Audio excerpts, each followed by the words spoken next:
కాని ఆ విషయం అక్కడున్న ఎవరికీ తెలియదు. ఇక ఆశ టీ తీసుకొచ్చే సమయానికి న్యూస్లో మొత్తం ఆశ గురించే. ఆమె డిప్యూటీ కలెక్టర్గా సెలెక్ట్ అయిందని తెలియగానే అప్పటిదాకా ఆమెను అవమానించి ఆమెపై జోకులేసుకున్న వారందరికీ చెమటలు పట్టడం మొదలయ్యాయి. ఆశ లోపలికి రాగానే అందరూ లేచి నిలబడి ఆమెకు సెల్యూట్ చేస్తే అది చూసిన ఆశకు ఏం అర్థం కాలేదు. షాకైంది. అప్పటివరకు తనని అవమానించిన అధికారులు, తోటి వర్కర్లు అందరూ ఆమెకు సెల్యూట్ చేశారు. అయితే వాళ్ళందరూ సెల్యూట్ చేసింది ఆమె స్థాయికి కాదు, ఆమె సంపాదించిన ఉద్యోగానికీ కాదు, ఆమె కృషికి, ఆమె సంకల్పానికి. ఆమె అన్నట్టుగానే పట్టుబడి అన్ని కష్టాల్లో సైతం తట్టుకొని అన్నిటినీ ఎదుర్కొని 40 ఏళ్ల వయసులో మున్సిపాలిటీ స్వీపర్ నుండి అడ్మినిస్ట్రేటివ్ రాజస్థాన్ సర్వీసెస్కు ఎంపికైంది. అయితే కష్టాలు, బాధలు, బాధ్యతలు అందరికీ వచ్చేవే. కాని వాటికి మనం లొంగుతున్నామా, లేక వాటినే మనం లొంగదీసుకుంటున్నామా అనే దానిపై మనం కన్న కలలు, మన భవిష్యత్తు ఆధారపడి ఉంటుంది అని నిరూపించింది ఆశా కందర. మరి ఆశా కందర స్టోరీ మీకెలా అనిపించిందో మాకు కామెంట్ చేయండి.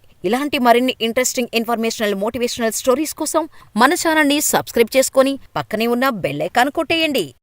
ప్రేమ, పెళ్లి, ఉద్యోగం, ఆరోగ్యం ఏ సమస్యలైనా కేవలం మీ ఫోటో మరియు చేయి చూసి ఉచితంగా జ్యోతిష్యం చెప్పబడును. ఈ కింది నంబర్ను సంప్రదించండి.